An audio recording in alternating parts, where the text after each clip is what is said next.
హైదరాబాద్ నగరంలో సాధారణ ఎన్నికల్లో మాకు పెద్దగా సానుకూలమైన ఫలితాలు లేని సందర్భంలో ఇప్పుడు ప్రజలు అండగా నిలబడి కాంగ్రెస్ పార్టీని ఆశీర్వదించి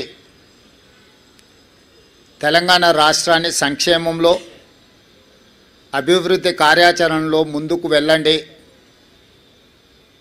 బాధ్యతతో ఈ కార్యక్రమాలను నిర్వహించండి అని చెప్పి మమ్మల్ని ఆశీర్వదించడం జరిగింది.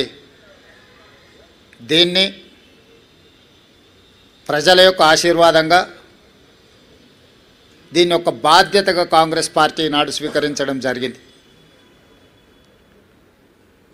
ఎన్నికల్లో నెగ్గితే ఉప్పొంగిపోవడం, ఓడిపోతే కుంగిపోవడం అనేది కాంగ్రెస్ పార్టీకి తెలీదు. కాంగ్రెస్ పార్టీకి తెలిసిందల్లా ప్రతిపక్షంలో ఉంటే ప్రజా సమస్యల మీద పోరాటం చేయడం, ప్రభుత్వంలో ఉంటే ప్రజా సమస్యల్ని పరిష్కరించడానికి నిరంతరం ప్రయత్నం చేయడమే కాంగ్రెస్ పార్టీకి తెలుసు. అందుకే శతాబ్దం పైగా ప్రజల ఆశీర్వాదంతో మనుగడ సాధిస్తుంది కాంగ్రెస్ పార్టీ. అంటే ఈ సూత్రాన్ని తూచా తప్పకుండా పాటించడం వల్లనే ఎన్ని ఒడిదుడుకులు వచ్చినా, ఎన్ని గెలుపు ఓటములు వచ్చినా కాంగ్రెస్ పార్టీ ఇంకా ప్రజల మధ్యన మనుగడ సాధిస్తున్నది. అందుకే ఈనాడు జరిగిన జూబ్లీహిల్స్ ఉప ఎన్నికల సరళిని మీరందరూ గమనించారు. ఇందులో ప్రజలు విలక్షణమైన తీర్పునివ్వడమే కాకుండా పోలైన ఓట్లలో 51% కాంగ్రెస్ పార్టీకి ఓటు వేయడం ద్వారా ఎప్పుడూ లేనంత బలం, ప్రజాబలం ఈనాడు కాంగ్రెస్ పార్టీకి వచ్చింది, కాంగ్రెస్ పార్టీకి చెందింది. ఈ ఎన్నికల్లో దాదాపుగా 51% ఓట్లు కాంగ్రెస్ పార్టీకి, 38% ప్రధాన ప్రతిపక్షమైన బీఆర్ఎస్ పార్టీకి, 8% భారతీయ జనతా పార్టీకి ప్రజలు ఓట్లు వేయడం జరిగింది. దీని ద్వారా ఎవరి పాత్ర ఏంది, గత 2 సంవత్సరాల నుంచి ప్రజలు నిశితంగా గమనించి ఒక నిర్ణయానికి వచ్చి ఈనాడు ప్రజలు ఈ విధమైన తీర్పును ఇవ్వడం జరిగింది. అందుకే ఈనాడు ఈ బాధ్యతను తీసుకొని ముఖ్యంగా తెలంగాణ రాష్ట్ర బడ్జెట్లో 60 నుంచి 65% ఆదాయము ఈ జంట నగరాల నుంచి, ఈ ప్రాంతం నుంచే మన ప్రభుత్వానికి వస్తున్నది. ఇక్కడ వస్తున్న ఆదాయాన్ని రాష్ట్రం నలుమూలల సంక్షేమం కోసం, అభివృద్ధి కోసం ఖర్చు పెడుతున్నాం. ఈ నగరాన్ని కాపాడుకోవడం, ఈ నగరాన్ని అభివృద్ధి చేసుకోవడం, ఈ నగరంలో నివసిస్తున్న ప్రజలకు మౌలిక వసతులను అభివృద్ధి చేయడం, ఉద్యోగ ఉపాధి అవకాశాలు పెరగడానికి అవసరమైన ప్రణాళికలు రచించడం అనే దాన్ని పూర్తి స్థాయిలో మా ప్రభుత్వం నిర్వహిస్తుంది. నేను ఎన్నికల ముందు చెప్పిన ఈనాడు గెలిచిన సందర్భంగా మీ ద్వారా ప్రధాన ప్రతిపక్ష పార్టీకి, కేంద్రంలో అధికారంలో ఉన్న భారతీయ జనతా పార్టీకి కూడా సూచన చేస్తున్నా. మన పాత్రలను, మన వ్యవహార శైలిని ప్రజలు నిశితంగా పరిశీలించి ఈనాడు ఒక నిర్ణయానికి వచ్చిండ్రు. ఈ నిర్ణయంలో ఎవరి పాత్ర, ఎవరి బాధ్యత ప్రజలు విస్పష్టంగా తీర్పునివ్వడం జరిగింది. ఈ తీర్పును బాధ్యతగా తీసుకొని ఈ నగర అభివృద్ధి కోసం అవసరమైన ఈ నగరాన్ని మహానగరంగా విస్తరించి ప్రపంచ స్థాయి పెట్టుబడులను ఆకర్షించి వివిధ జిల్లాలు, వివిధ రాష్ట్రాలు, వివిధ దేశాల నుంచి వచ్చే పెట్టుబడులను ఆకర్షించడమే కాకుండా ఉద్యోగ ఉపాధి అవకాశాలకు విస్తరించే విధంగా నగరాన్ని అభివృద్ధి చేయాలనుకుంటున్నాం.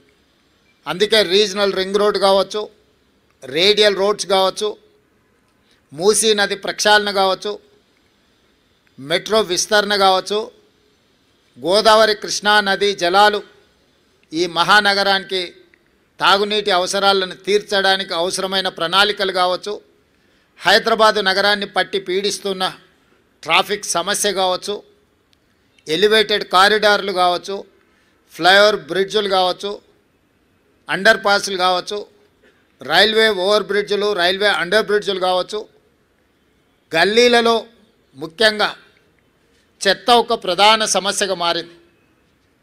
సిటీలో చెత్త ఎక్కడ పడితే అక్కడ దర్శనమిస్తున్నాయి. పారిశుద్ధ్య పనులలో సమస్యలను మేము పరిగణలోకి తీసుకుంటున్నాం. అదేవిధంగా చెరువులు, కుంటలు, నాలాల కబ్జాను తొలగించి నగరాన్ని సమస్యల రహిత నగరంగా తీర్చిదిద్దడానికి ఈరోజు ప్రణాళికలు సిద్ధం చేస్తున్నాము.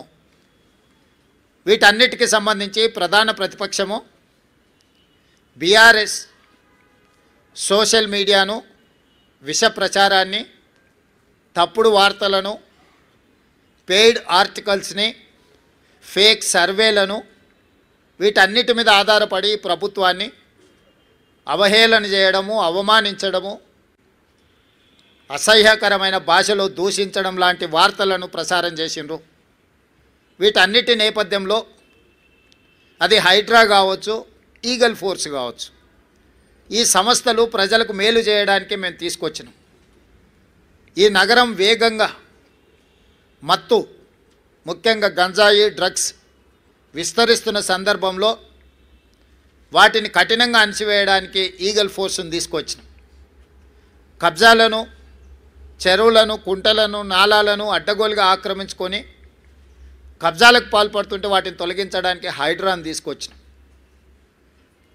జిహెచ్ఎంసీ కావచ్చు, హెచ్ఎండిఏ కావచ్చు, మెట్రో వాటర్ వర్క్స్ కావచ్చు, మెట్రో రైల్ కావచ్చు, ఇలాంటి సంస్థలను అన్నిటిని కూడా సమన్వయం చేసుకొని ఈ నగరాన్ని ఒక మంచి నగరంగా తీర్చిదిద్దడానికి మేము చేస్తున్న ప్రయత్నాన్ని ప్రధాన ప్రతిపక్షము సహకరించకపోను ప్రతి సందర్భంలో అడ్డు తగిలే ప్రయత్నం చేసింది. మూసీ ప్రక్షాళనకు సంబంధించి మూసీ ప్రాంతంలో నివసిస్తున్న వాళ్ళు ఎవరు అది అద్భుతంగా ఉంది అని అక్కడ ఉండడం లేదు. ఏ వసతి లేక, ఏ అవకాశాలు లేక మురికితో కూడుకున్న మూసీ పక్కన నివసిస్తున్నారు. వాళ్ళకు ఒక మంచి వసతులు ఏర్పాటు చేసి, వాళ్ళకు ఉపాధి కల్పించి, వాళ్ళ జీవన ప్రమాణాలు పెంచి, వాళ్ళ పిల్లలకు ఒక మంచి చదువులు, వాళ్ళకు ఒక మంచి వైద్యాన్ని, వాళ్ళకు ఉపాధిని కల్పించాలని చెప్పి మా ప్రభుత్వం చేస్తున్న ప్రయత్నాలను ప్రతి నిమిషం, ప్రతి క్షణం అడ్డు తగిలి అన్ని రకాలుగా వీటన్నిటిని అడ్డుకునే ప్రయత్నం చేసిండ్రు. అదేవిధంగా కేంద్రం నుంచి తీసుకురావాల్సిన అనుమతులు కానీ, ఇవ్వవలసిన నిధులను రాబట్టుకోవడానికి ముఖ్యంగా కిషన్ రెడ్డి గారు సహాయ నిరాకరణ చేస్తుండ్రు. ఈనాడు ప్రధాన ప్రతిపక్షంలో శాసనసభ్యులు కేటీఆర్ గారు, శాసనసభ్యులు హరీష్ గారు, అదేవిధంగా కేంద్ర ప్రభుత్వంలో కేంద్ర మంత్రిగా ఉన్న కిషన్ రెడ్డి గారు, ముఖ్యంగా ఈ ముగ్గురికి ప్రధానమైన బాధ్యత ఉన్నది. ఒకరు కేంద్ర ప్రభుత్వం నుంచి రావాల్సిన అనుమతులు, తేవలసిన నిధులకు సహకరించాలి. కానీ కిషన్ రెడ్డి గారు పూర్తిగా సహాయ నిరాకరణ చేయడమే కాకుండా వీలైనంత మేరకు కేంద్రంలో అడ్డు తగులుతున్నాడు. మెట్రో విషయంలో కావచ్చు, మూసీ ప్రక్షాళన విషయంలో కావచ్చు, గోదావరి జలాలు నగరానికి తరలించే విషయంలో కావచ్చు, రీజనల్ రింగ్ రోడ్డు విషయంలో కావచ్చు, కిషన్ రెడ్డి గారు పూర్తిగా సహాయ నిరాకరణ చేస్తుండ్రు. దీన్ని ప్రజలు గమనించడం వల్లనే పార్లమెంట్ ఎన్నికల్లో కిషన్ రెడ్డి గారికి 65,000 ఓట్లు ఇదే జూబ్లీ హిల్స్ అసెంబ్లీ నియోజకవర్గం నుంచి ఓట్లు వేయడం జరిగింది. ఈనాడు కిషన్ రెడ్డి అభ్యర్థిగా మారి ఎన్నికల ప్రచారం చేస్తే 17,000 ఓట్లు మాత్రమే వచ్చినాయి. అంటే ఆనాడు కిషన్ రెడ్డికి వచ్చిన ఓట్లలో 25% మాత్రమే వచ్చి ఈరోజు భారతీయ జనతా పార్టీ డిపాజిట్ జప్తు అయిపోయింది. దీన్ని బట్టి కిషన్ రెడ్డి గారు తన వ్యవహార శైలిని మార్చుకోవాల్సిన అవసరం ఉన్నది. ఇది భూకంపం వచ్చే ముందు భూమి కొద్దిగా కదులుతుంది, అంటే అలర్ట్ చేస్తుంది సిస్టమ్ని. ఎప్పుడు కూడా ఒకేసారిగా రెక్టర్ స్కేల్ మీద పెద్ద ఎత్తున భూకంపం రాదు, ముందు మనల్ని అలర్ట్ చేస్తుంది సిస్టమ్. అలర్ట్ చేసినా మనం తేరుకోకపోతే ఆ ప్రకంపనలు భూకంపంగా మారి అందులో కలిసిపోవడమే కాదు కాలగర్భంలో కలిసిపోతాం.